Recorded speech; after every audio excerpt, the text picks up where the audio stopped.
चलिए 10 को video upload कर दिए थे। आज केवा वीडियो है? 11वां वीडियो। अच्छा 11 को कर दिए थे बरामा।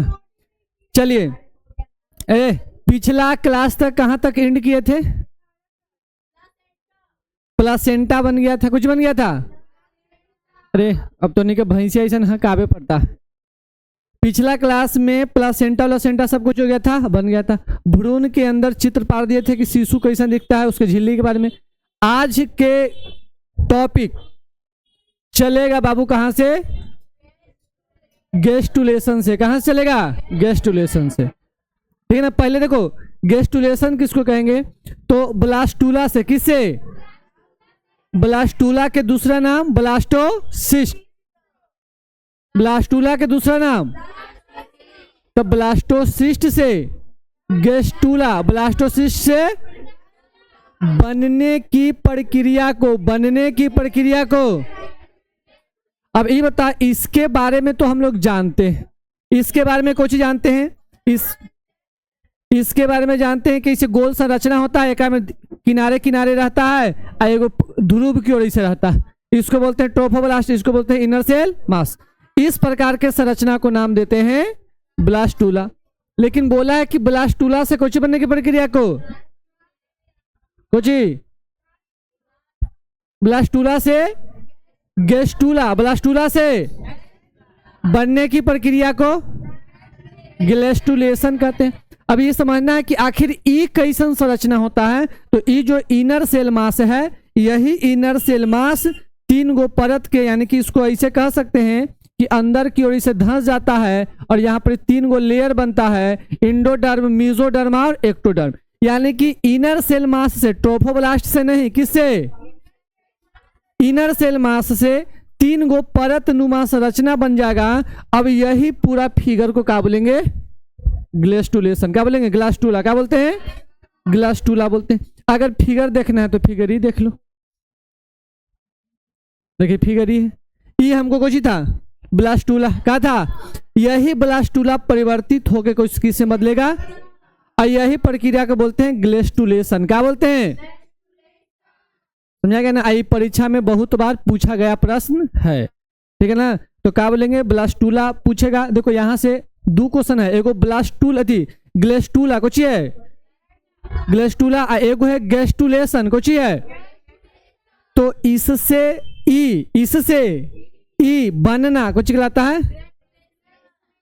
इससे को क्या बोलते हैं? अब इससे इसको क्या बोलते हैं? आई बनने की प्रक्रिया को। अभी नहीं कि परीक्षा में पूछे कि गेस्टुलेशन से आप क्या समझते हैं, अब तू एक का डिफिनेशन दे देगा। दोनों के आंसर क्या लिखेंगे? अगर तुमसे गेस्टुलेशन पूछेगा, गेस्टुलेशन बनने की प्रक्रिया होता है, तो कुछ किसको बनने की प्रक्रिया? ब्लास्टूला से गेस्टूला। ब्लास्टूला से बनने की प्रक्रिया को क्या नाम देते हैं? गेस्टुलेशन। क्या नाम देते हैं? समझा गया ना। और अगर गेस्टुलेसा के बारे में पूछेगा, यही तक कुछ नाम देंगे। गेस्टूला के बारे में पूछेगा तो क्या बोलेंगे? सुनो, बोलेंगे कि ब्लास्टूला के इनर सेल मास, ब्लास्टूला के विभाजन 3 परत का निर्माण करता है। तीनों परत के नाम लिखेंगे, एक्टोडर्म, मेसोडर्म और इंडोडर्म। यही बनने की इसको इसी प्रकार के संरचना को क्या बोलते हैं? गेस्टूला बोलते हैं। क्या बोलते हैं? तो गेस्टुलेशन और गेस्टूला में क्लियर है कि नहीं क्लियर है? अब देखिए, अब यहां देखो गेस्टुलेशन किसको बोलेंगे? तो ब्लास्टूला से गेस्टूला बनने की प्रक्रिया को गेस्टुलेशन कहते हैं। ये एक आंसर कुछ हो गया समाप्त। आप कुछ बोलेंगे? वैसा भ्रूणीय संरचना जिसमें 3 जननिक परत, जर्म लेयर, कुछ बोलेंगे जर्म लेयर। जैसे पहला के नाम एक्टोडर्म, पहला के नाम एक्टोडर्म, कुछ बोलेंगे एक्टोडर्म। फिर क्या बोलेंगे? बीच वाला को मेसोडर्म और सबसे अंदर वाला को पाया जाता है, जिसे क्या बोलते हैं? गेस्टुलेसा। यहां तक के डिफिनेशन केकर था? गेस्टुलेशन के किसका था? और उसके बाद अगर तुमसे गेस्टूला पूछेगा तो क्या बोलेंगे? कि वैसा भ्रूणीय संरचना, क्या बोलेंगे? जिसमें 3 जननिक परत, 3 तीनों के नाम में क्या लिखेंगे? पहला नाम, जोर से बोलो, पहला नाम, दूसरा नाम, तीसरा नाम। पाए जाते हैं उस संरचना को क्या नाम देते हैं? गैस्ट्रुलेसा। इसका निर्माण कई चरणों में होता है, यानी कि इसका निर्माण निम्नलिखित चरणों में होता है। अब ऐसा तो नहीं होगा कि गैस्ट्रुलेसा से एकदम तुरंत बन गया होगा, ब्लास्टुला से गैस्ट्रुला तुरंत नहीं बना होगा, एक कई प्रक्रिया होता है। अब हम यहाँ पूरा प्रक्रिया देखेंगे। वाई कभी कभी आता है के नंबर में? 5 नंबर में आता है, कभी कभी 2 नंबर में आता है, ठीक है ना। देखो तो ई गैस्ट्रुलेसा जो बनेगा, गैस्ट्रुला जो बनेगा वो कैसे बनेगा? कई चरण में बनेगा। सबसे पहला काकिन, किसमें? Inner cell. किसके इनर सेल मास में? ब्लास्टुला। ब्लास्टुला के इनर सेल मास में मास की सभी कोशिका 2 परत में व्यवस्थित हो जाती है। सबसे पहले क्या होगा कि सबसे पहला काम होगा कि मान के चलो कि इनर सेल मास नीचे इसे ढेर मानी। इनर सेल मास क्या करेगा कि पहले 2 गो लेयर में बटेगा। के गो लेयर में बटेगा? इनर सेल मास पहले के लेयर में बटेगा? पहला चरण है। पहला चरण में क्या बोलेंगे कि इनर सेल मास, कौन सेल मास? के सभी कोशिका के 2 कोशिकीय परत में व्यवस्थित हो जाता है। यानी कि जितना ध्रुव की ओर इनर सेल मास था, कौन वाला मास था? ई वाला। ई क्या करेगा कि पूरा के पूरा 2 गो लंबा लंबा लेयर बना देगा। क्या बना देगा? लेयर बना देगा। जिसको देखना है तो यहां देखो, यानी कि इनर सेल मास था वो पहले बताओ वो के गो लेयर बन गया? 2 गो लेयर बन गया। पहला चरण में क्या बोलेंगे कि इनर सेल मास 2 लेयर का निर्माण करता है। ऊपर वाला लेयर को क्या बोलते हैं? इपीब्लास्ट। क्या बोलेंगे? इपीब्लास्ट। और नीचे वाला को क्या बोलेंगे? हाइपोब्लास्ट। ऊपर वाला को इपीब्लास्ट और नीचे वाला को। पहला चरण में क्या बोले थे? कहां परिवर्तन हुआ था? Inner cell mass. Inner cell mass के जितना कोशिका था वो 2 गो लेयर के निर्माण किया या 2 गो लेयर में बट गया और ऊपर वाला के नाम हो गया इपीब्लास्ट। ऊपर वाला के नाम हो गया और नीचे वाला के नाम हो गया, चलिए ऊपर वाला के नाम कुछ हो गया इपीब्लास्ट और नीचे वाला के नाम हो गया हाइपोब्लास्ट। ठीक है, अब आगे देखना है। आगे देखो इपीब्लास्ट जो रहेगा वो कोची बना देगा? इंडोडर्म। इपीब्लास्ट तुरंत क्या बनाएगा? इंडोडर्म। लेकिन हाइपोब्लास्ट में कोई परिवर्तन ज्यादा नहीं होगा। चलो यहां समझना है। देखिए 2 चरण में व्यवस्थित हो जाता है जिसे क्या बोलते हैं? इपीब्लास्ट। और यहां तक किसी को दिक्कत नहीं है। फिर बोला है दूसरा चरण में क्या लिखेंगे कि दोनों परत अलग अलग होकर, दोनों परत इपीब्लास्ट से इपी कोची का निर्माण करेगा? इंडोडर्म। इपीब्लास्ट। अब क्वेश्चन आएगा कि इंडोडर्म के निर्माण किससे होता है? इपीब्लास्ट से। इपीब्लास्ट कुछ बनाएगा? इपीब्लास्ट से ही इंडोडर्म बन जाता है। और हाइपोब्लास्ट द्वारा हाइपो कोची प्रिमिटिव, कुछ बोलेंगे प्रिमिटिव स्ट्रिक, प्रिमिटिव स्ट्रिक का निर्माण होता है। प्रिमिटिव स्ट्रिक का निर्माण होता है। देखो यहां देखो फिगर में, देखिए सबसे पहले इनर सेल मास था। इनर सेल मास का किया कि 2 गो लेयर बना और दोनों लेयर के नाम, ऊपर वाला के नाम इपीब्लास्ट और नीचे वाला के नाम हाइपोब्लास्ट। इपीब्लास्ट में कोई परिवर्तन नहीं हुआ। इपीब्लास्ट चुपचाप कुछ बना दिया, इंडोडर्म बना दिया। लेकिन जो हाइपोब्लास्ट था, कुछ था हाइपोब्लास्ट का किया कि एगो नीचे थोड़ा सा लेयर बनाया और लेयर के नाम कुछ रखा गया प्रिमिटिव स्ट्रिक, कुछ नाम दिया गया। यानी कि हाइपोब्लास्ट जो था वो एगो लेयर बनाया, हल्का सा उभरा हुआ संरचना बनाया, एक का नाम कुछ दिए प्रिमिटिव स्ट्रिक। का नाम दिए? Primitive streak. देखो यहां से यहां तक पहुंचाए, समझ में आ गया? फिर से समझना। पहला चरण में क्या बोलेंगे कि इनर सेल मास 2 परत का निर्माण करेगा। 2, एक परत के नाम और दूसरा के नाम इपीब्लास्ट। और इपीब्लास्ट आगे चलकर इंडोडर्म का निर्माण करेगा। और हाइपोब्लास्ट आगे चलकर कोई परिवर्तन नहीं करेगा। लेकिन इसमें हाइपोब्लास्ट जो रहेगा वो क्या करेगा कि एक छोटा सा संरचना बनाएगा, उभरा हुआ संरचना बनाएगा, जिसको नाम क्या देंगे? जैसे ही प्रिमिटिव स्ट्रिक बन जाएगा, जैसे ही प्रिमिटिव स्ट्रिक का हुआ बना, किससे बना? वैसा ही हाइपोब्लास्ट के नाम अब कुछ हो गया एक्टोडर्म। कुछ नाम हो गया, देखो इंडोडर्म एक्टोडर्म दो गो तैयार कर दिए, एगो खाली कुछ बचल है मीसोडर्म। कुछ बचल है, समझा गया ना। अब प्रिमिटिव अस्टिक जो था वो जैसे ही निकला तो जो नीचे वाला हाइपोब्लास्ट था वो कौची बना दिया एक्टोडर्म। अब क्या होगा कि ये जो प्रिमिटिव अस्टिक है वो क्या करेगा कि इसके बीच में वो लेयर बनाएगा और वो लेयर के नाम कुछ हो जाएगा मीसोडर्म या मीजोडर्म। कुछ नाम होगा, ऊपर वाला के नाम बताओ। कुछ हो गया इंडोडर्म, इंडोडर्म,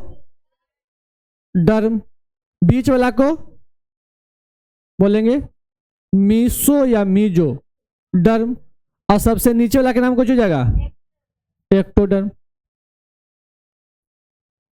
एक्टोडर्म समझा गया ना। तो ई फिगर को घरे जाके बढ़िया से कुछ करना है, पार लेना।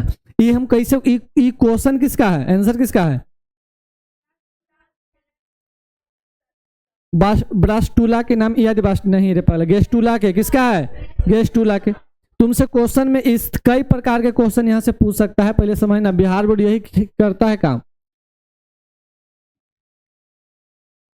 देखो क्वेश्चन पूछेगा कि गेस्टुलेशन क्या है, तो चुपचाप यहां तक लिख के क्या करेंगे, छोड़ देंगे।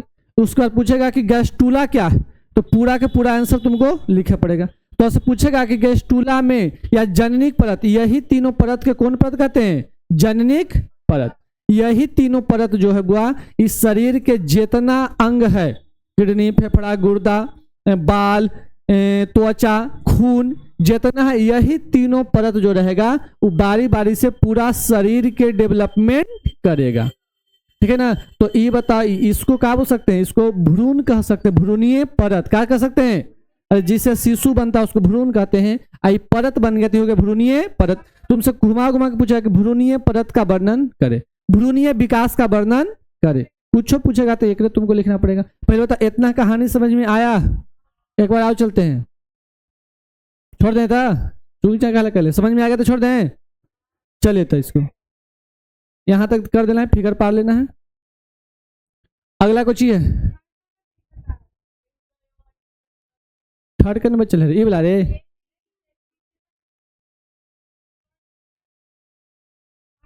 अरे वही नहीं रे, कुछ लिखल है प्रिमिटिव अस्टिक युक्त हाइपोब्लास्ट, यानी कि जब हाइपोब्लास्ट से प्रिमिटिव अस्टिक का हो गया निकल गया तो बचा हुआ जो हाइपोब्लास्ट है उसी को कुछ बोले एक्टोडर्म। क्या बोले, एक्टोडर्म कहें। ईपी ब्लास्ट प्रिमिटिव अस्टिक के द्वारा इंडोमेट्रियम और एक्टोडर्म, दोनों एक्टोडर्म लिखा गया है, इंडोडर्म और एक्टोडर्म, एगो इंडोडर्म होगा, इंडोडर्म और एक्टोडर्म के बीच, इंडोडर्म और एक्टोडर्म के बीच एक लेयर बनता है जिसको क्या बोलते हैं, मीजोडर्म बोलते हैं। वही तो समझा दिए थे,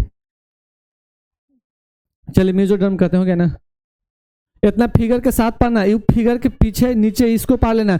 ये एक साल यहू आया था 5 नंबर में कि गेस्टुला या गेस्टुलेशन का सचित्र वर्णन करें, ठीक है ना। तुम खाली ई भी पार के छोड़ देगा तो तुमको नंबर दे देगा, और ई पार देगा इसके साथ ही पार देगा तो बहुत बढ़िया, 2-4 गो नाम एक्स्ट्रा याद रहेगा। बताइए अगला क्वेश्चन कुछ है, इम्ब्रायोनिक, कुछ है इम्ब्रायोनिक डेवलपमेंट, फिर कुछ लिखल है फेट ऑफ जर्मिनल लेयर, इसको क्या बोलेंगे हिंदी में, क्या बोलेंगे, भ्रूणीय विकास। भ्रूणीय क्वेश्चन हिंदी में पूछेगा, भ्रूणीय विकास या जननिक परत का वर्णन करें, भ्रूणीय विकास या जननिक परत का।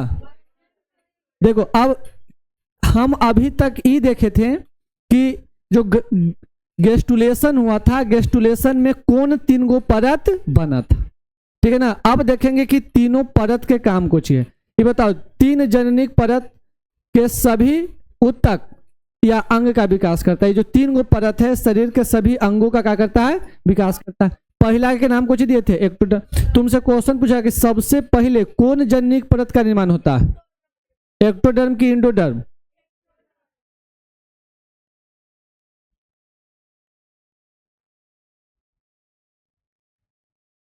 बताओ सबसे पहले कुछ बना था,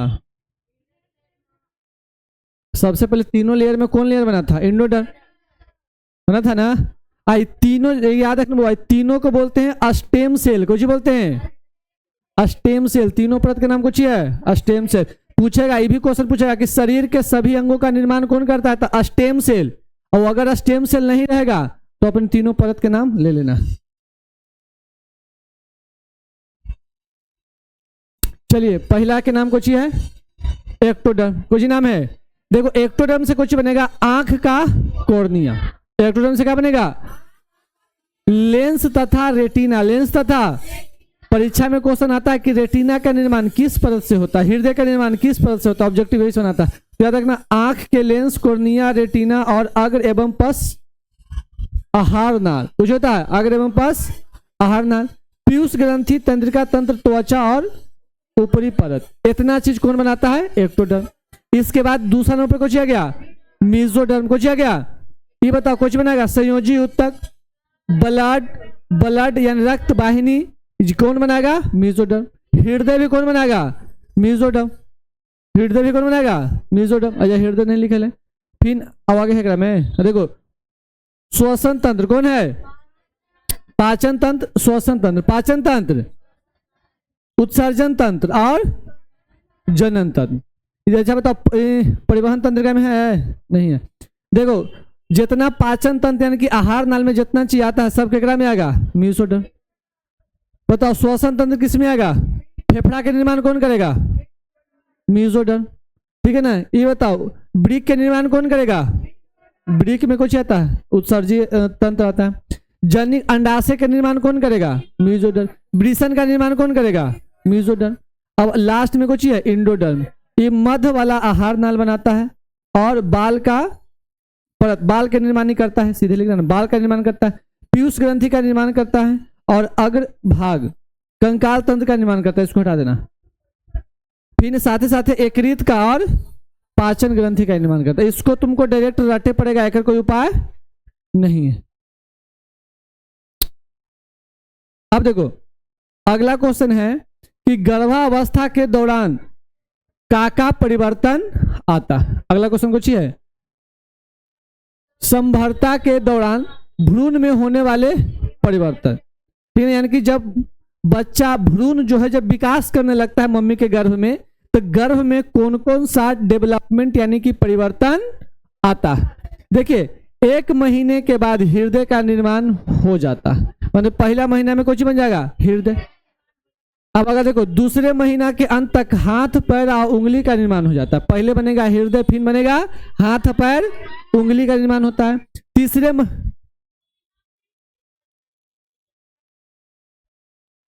चलो आगे देखो, तीसरे महीना के अंत तक, तीसरे महीना के सभी प्रमुख अंग तंत्र जैसे पाचन तंत्र, श्वसन तंत्र, परिवहन तंत्र इत्यादि का निर्माण हो जाएगा। मतलब पहले पेटे बनना जरूरी है रे, अच्छा दिख रहा है पेटवा के नीचे।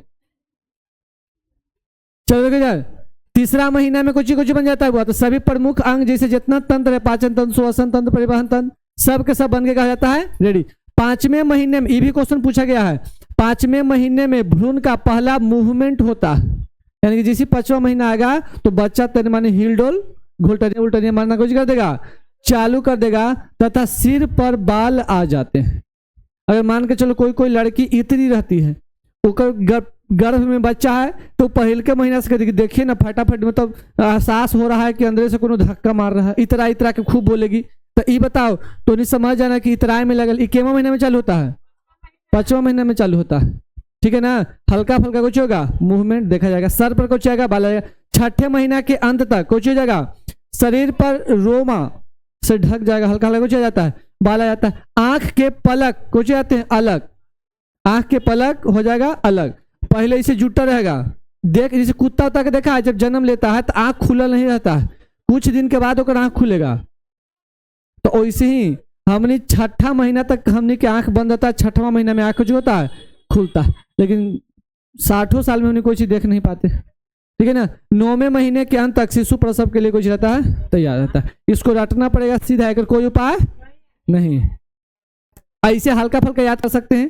पहला महीना में हृदय, पहला महीना में तो लिखेंगे पहला महीना में हृदय का निर्माण होता है। दूसरा महीना में हाथ पैर, दूसरा महीना में हाथ पैर उंगली, पहला हृदय फिर हाथ पैर, तीसरे महीने के अंत तक कुछ हो जाएगा सब प्रमुख अंग, पाचन तंत्र, श्वसन तंत्र, उत्सर्जन तंत्र जितना है सबके तंत्र का हो जाएगा, बन जाएगा।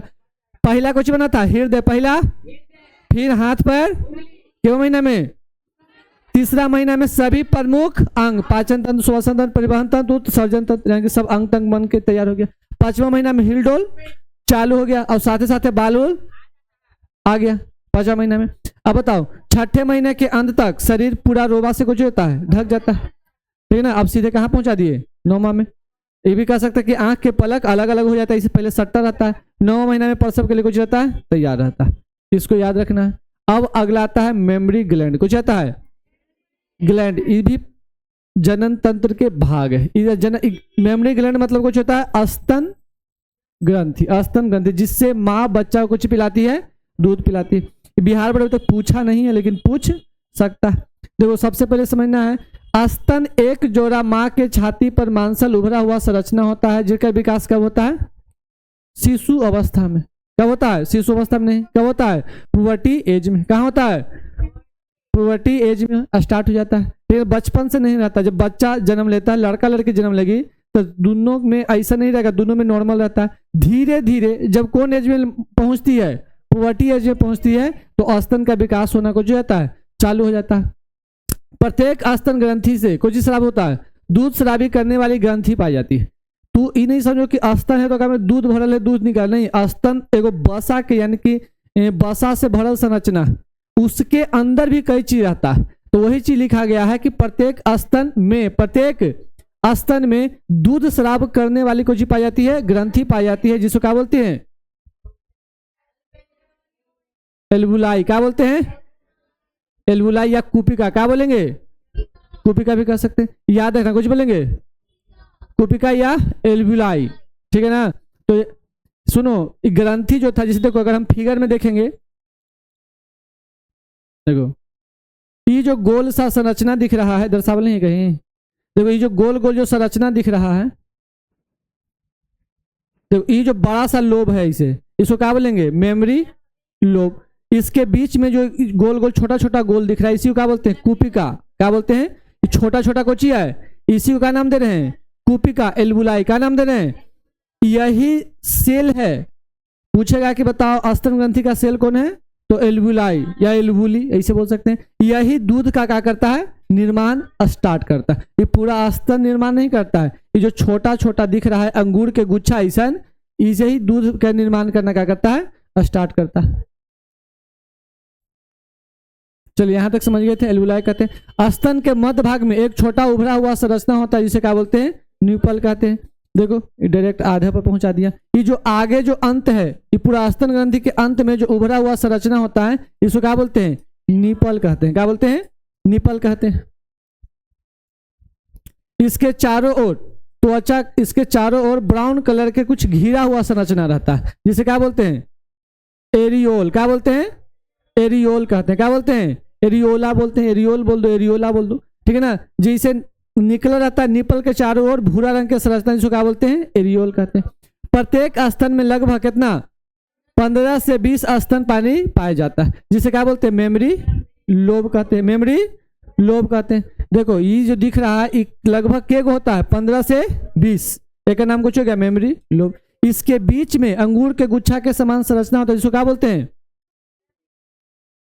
कुछ बोलते हैं, एरियोल। एरियो तो ये कुछ था, ये उभरा ये वाला कुछ था, निपल्स आगे वाला था रे पागल, लेकिन पीछे भूरा रंग के डार्क संरचना रहता है, जिसको कुछ बोलते हैं, एरियोला। इसको क्या बोलते हैं, एल्वुलाई। क्या बोलते हैं, एल्वुली, एल्वुली बोलते हैं, या इसी को कुपिका कहते हैं। यहाँ से पहले देखो, यहाँ से दूध बनेगा, यहाँ से दूध निकलना स्टार्ट होगा, तो इसके बाद दूध कहाँ जाएगा, मेमोरी डक्ट में। कहाँ जाएगा, अब मेमोरी डक्ट के आगे कुछ एम्पूला, कुछ है, यहां से दूध बनेगा, मेमोरी डक्ट में जाएगा, मेमोरी डक्ट कहाँ खुलेगा, एम्पूला में। दूध कहाँ पहुंचेगा, एम्पूला। एम्पूला के आगे वाला भाग को क्या बोलते हैं, लेक्टोफेरस। क्या बोलते हैं, लेक्टिफेरस। क्या बोलते हैं, लेक्टिफेरस ट्यूब, यानी कि दूध वाहिनी। अब यहाँ कहाँ पहुंचेगा, दूध वाहिनी में पहुंचेगा, और दूध वाहिनी के आगे कुछ रहता है, निपल रहता है, तो यहाँ से दूध निकल जाएगा। समझ गया, तो यही पूरा का पूरा कुछ है संरचना। चलो यहाँ से आगे देख लो। मेमोरी डक्ट में प्रत्येक लोब में के अंदर कुछ पाए जाते हैं, कुछ पाए जाते हैं एल्वियोली या एल्वुलाई पाई जाती है, जिसको हिंदी में क्या बोलते हैं, कुपिका कहते हैं। प्रत्येक कुपिका आस्तन ग्रंथि में खुलता है। कहाँ खुलता है? नलिका में खुलता है। कहाँ खुलता है? आस्तन नलिका। आस्तन नलिका क्या बोले थे? Memory duct. मेमोरी डक्ट में खुल रहा था, जो कि कहाँ से जुड़ रहा था? एम्पुला से जुड़ रहा था। एल्वुली कहाँ खुल रहा था? आस्तन नलिका। नलिका को डक्ट कहते हैं, कुछ बोलेंगे डक्ट। तो कहाँ जाएगा? एक होता है डक्ट, एक होता है ट्यूब, दोनों में अंतर रहता है, ठीक है ना। पहले जाएगा आस्तन नलिका में, आस्तन नलिका से कहाँ जाएगा? एम्पुला में जाएगा। एम्पुला से कहाँ जाएगा? दूध वाहिनी। दूध वाहिनी को इंग्लिश में क्या बोलते हैं? लेक्टिफेरस डक्ट के सहारे कहाँ जाएगा? निपल में खुलता है, जहां से शिशु पी लेता है या शिशु पोषण प्राप्त करता है, ठीक है। ऐसी लिख देना। बताइए पूरा समझ में आया कि नहीं आया? और उसके बाद ये फिगर देखो, इसको इसके अंदर देखो, सबसे पहले अगर तुमको वो नहीं लिखना है तो हम बोले जो लिख देना है, बोलेंगे कि मादा के स्तन, ये जो छोटा छोटा पीला पीला देख रहा है, ये बसा है, कुछ है, ये बसा, ठीक है ना। एक कोई ज्यादा काम नहीं है, कुछ है, ये बसा। अब देखो यहाँ से बोलेंगे कि प्रत्येक स्तन ग्रंथि में 15 से 20 कोची पाया जाता है? मेमोरी लोब यानी कि स्तन पाली पाया जाता है। इसके अंदर अंगूर के गुच्छे के समान कुछ संरचना पाया जाता है, जिसको कुछ बोलते हैं? एल्वियोली कहते हैं या एल्वुलाई कहते हैं, कुपिका कहते हैं, जिससे दूध का स्राव होता है। आज बताइए, स्तन ग्रंथि जाना जाता है दूध बनाने के लिए। आज जो दूध बनाता है उसी को बोलते हैं क्रिया, संरचनात्मक और क्रियात्मक। असंरचनात्मक और क्रियात्मक को बोलते हैं कुछ कोशिका यानी कि सेल। तो बताइए इकोची हो जाएगा, सेल हो जाएगा। अब एल्वुलाई से दूध बनेगा तो दूध कहाँ जाएगा? मेमोरी डक्ट में। कहाँ जाएगा? मेमोरी डक्ट से कहाँ जाएगा? एम्पुला में। मेमोरी डक्ट से एम्पुला में। एम्पुला से लेक्टिफेरस ट्यूब में। लेक्टिफेरस ट्यूब से निपल में जाएगा। यही लिख देना, तुमको 5 नंबर आ जाएगा। चलिए तो आज भर इतने था, इसके बाद सेवा समाप्त।